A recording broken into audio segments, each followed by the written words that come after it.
So what's going on guys? Sa mga hindi nakakilala sa akin, Aaron po here, and I'm on a journey para ayusin ang sarili ko sa lifestyle, sa fitness, and more. Kung bago ka sa channel ko, please subscribe. Napakalaking tulong sa akin yan. For today's video, pag-uusapan natin kung paano ako mag-diet while having fun with my friends.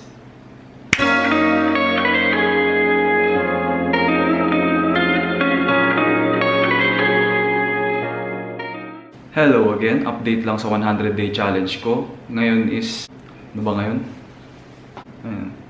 May 14. And ika-28 days ko ng 100 day challenge. Guys, sa mga hindi nakakaalam ng 100 day challenge, meron akong vlog about dun. And I suggest na panoorin nyo muna yun bago kayo mag-proceed sa video na to. 100 day challenge, link down below. So guys, isa sa mga rules ng 100 day challenge is magstay ako ng 1,600 calories. And the birthday ng isa sa mga malalapit na babae sa akin. And sa May 15, which is bukas na, is napagdesisyonan namin magkakaibigan na isurprise ang friend namin na birthday celebrant.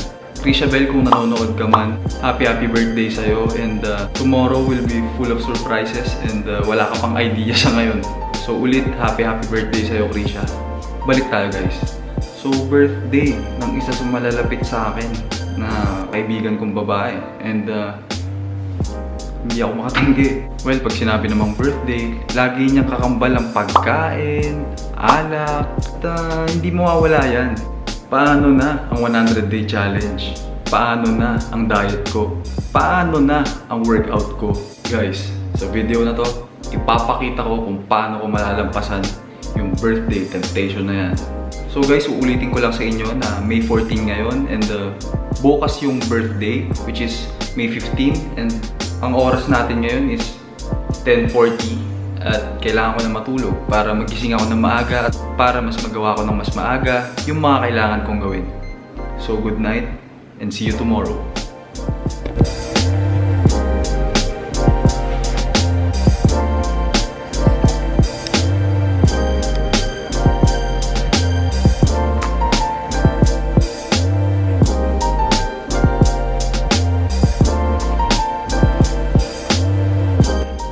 Ready lang ako, maghilamos lang ako din mamaya. Tatakbo tayo.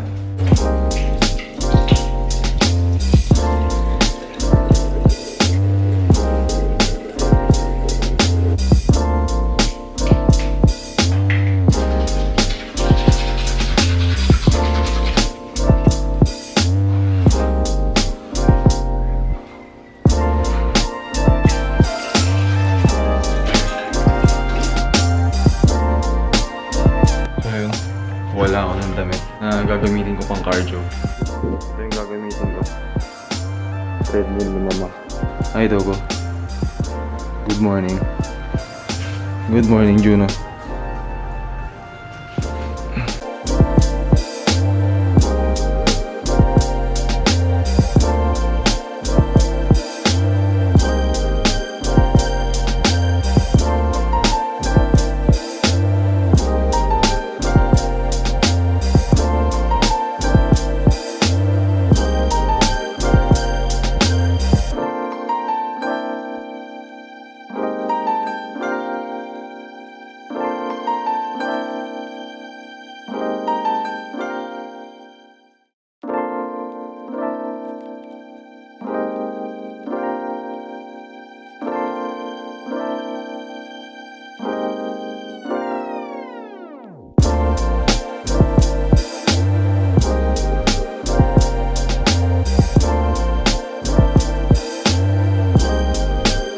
So there you go guys, tapos na ang aking cardio and nakapag-burn ako ng 200 calories.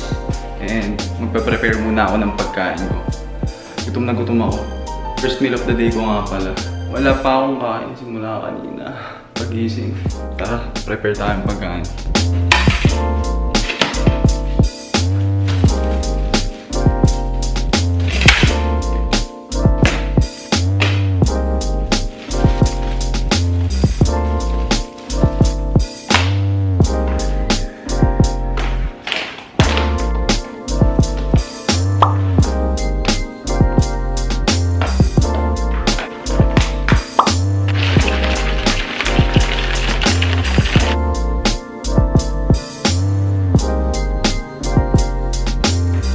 is magpapahinga muna ako mga 2 hours bago mag-proceed sa workout ko. Ngayon kasi is leg day ko and light workout lang ang gagawin ko mamaya. Hindi ako masyado magbubuhat ng pabigat. Kanina nakapag-burn ako ng 200 calories sa... So kain muna ako. So kanina guys, nakapag-burn ako ng 200 calories sa cardio and ang daily calorie intake ko is 1,600, remember. And mangyayari dyan is mag-add up siya. Instead na 1,600 yung kailangan kong i-take ngayong araw is magiging 1,800 na. Etong kinain ko is yung whey protein na ininom ko kanina is 124 calories and yung isang slice ng Black Forest is 120 calories. Pag in-add up siya, magiging 244 calories. So yung mga nakain ko kanina is 244 calories lang. So ang mangyayari dyan is daily calorie intake ko 1,800 minus 244. Meron pa ako natitirang 1,556 calories para sa ngayong araw. So marami pa akong makakain na. Marami pa akong pwede makain ngayong araw. Ayan dyan, papahinga muna ako. Pagod na ako eh. So ngayon guys is 12:20 na. Ayan. And mag-workout ako maya-maya lang. So kain muna ako ng isang boiled egg lang. And para may lakas ako mamaya na mag-workout. So tadakimasu. Guys, yung boiled egg na kinain ko pala is 68 calories. So meron pa ako natitira na 1,488 calories. Marami-rami pa akong kakainin ngayong araw and isi-save ko na yun para sa birthday. Hindi na ako kakain. So guys, kailangan ko na mag-workout. Bibihis na ako. In 5, 4, 3. Yun! Ayun, no? May pa-Gymshark pa. And mainit ngayon. So, isang malaking pagsubok to sa akin na mag-workout ako na mainit. Ngayon kasi summer, talagang mainit eh. Hapon ako nag-workout usually pag ganito. And pupunta ako sa bahay ng pinsan ko dahil may home gym siya doon. Diyan lang sa kabilang bahay. And meron kasi mga equipment doon na kailangan kong gamitin para sa leg workout ko today. And tara doon.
Guys, napakainit ngayon kung titignan nyo. Napakatirik ng araw. And tapos na ang workout ko. And wala na akong workout na gagawin. So magpapahinga lang ako saglit. And magre-ready na rin ako mamaya for the birthday.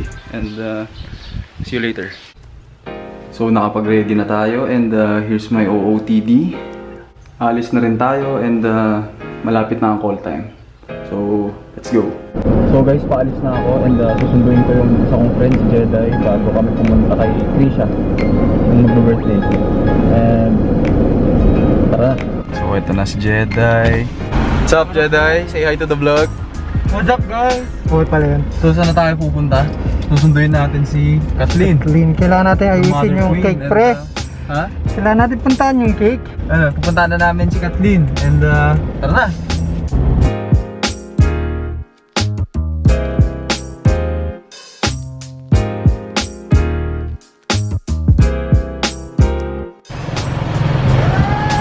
Hi, Kat! Say hi to the vlog. Halika na! Malilate na tayo. Yeah. Walang idea si Krisha dito. Alam ko nag-expect ka na, Krisha, pero wala kang idea dito ngayon kung ano man to. Saan ako magpa-park? Hindi ka napipicture. Hi, what's up guys? Ah. Go.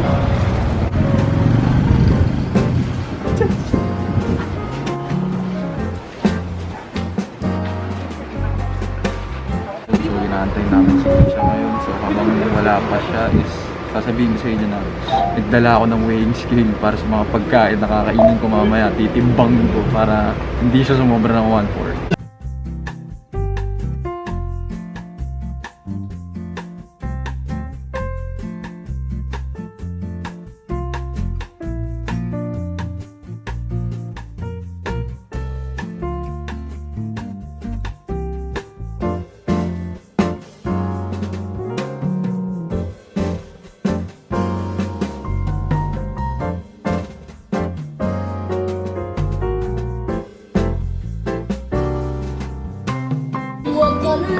Ito meron.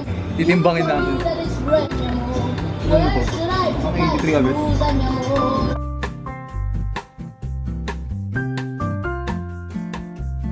Guys, so ayun, puro fruits pa lang ang kinain ko ngayon and nagkaroon ng alanganin sa pag-track ng calories sa nachos.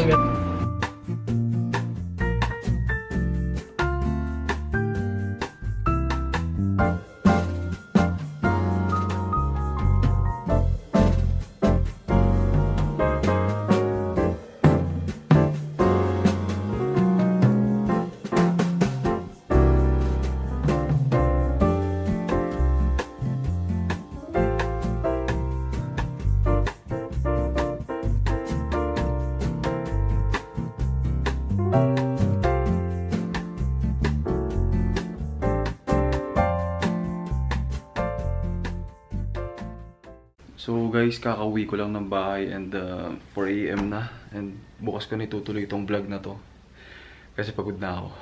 So, tulog muna ako. So guys, here's my conclusion. I enjoyed a lot. Krisha, maraming salamat sa'yo sa pagbusog mo sa amin. Maraming salamat ulit. So, pag-usapan na natin yung mga kinain kong pagkain. Sa snacks ko, inabot ako ng 131 calories. Yung mga fruits, nagka-problema lang sa pag-track ko ng calories sa nachos. Pero ang ginawa ko is kinuntian ko yung pagkain ng shell ng nachos. At mas dinamihan ko yung pagkain ng beef and veggies. Yung dinner ko is inabot ng 1,087 calories. So, mabigat-bigat yan. Ayun, yung mga soy garlic chicken, yung mga garlic parmesan chicken, yung garlic bread, and yung 50 grams of rice. So, sa overall calorie counting ko, may natitira akong 270 calories. So, dun mapupunta yung mga pagkain na hindi ko trinak. Like yung mga beef nachos, yung mga pizza, yung white wine, and yung red velvet cake. Guys, yung mga pagkain na hindi ko trinak is hindi ko dinamihan yung pagkain nun. Hindi ko nilakihan yung serving para safe tayo. And naging mindful ako sa pagkuha ng mga foods na yun. So, pumasa nga ba ako sa 1,800 calories ko for that day? Actually, masasabi kong pumalya siya somehow. Dahil may chance na tumaas siya ng 1,800 calories.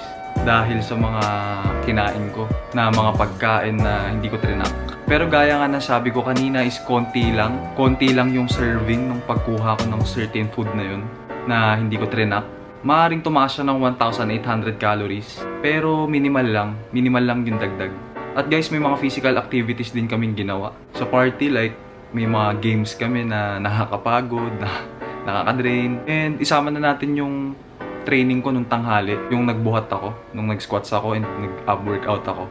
May mga na-burn akong calories dun. I-exclude na natin yung training ko sa cardio, yung ginawa ko sa treadmill. Kasi dinagdag na natin siya sa daily calorie intake ko eh. Kaya nga siya naging 1,800 calories instead na 1,600. Masasabi ko na safe pa rin yung diet na ginawa ko sa birthday party and nag-enjoy ako ng sobra. Na-enjoy ko yung process na nagtatrack ako ng calories while having fun with friends. At hindi na ako masyado uminom ng alak kasi kilala ko yung sarili ko kapag marami akong alak na naiinom eh.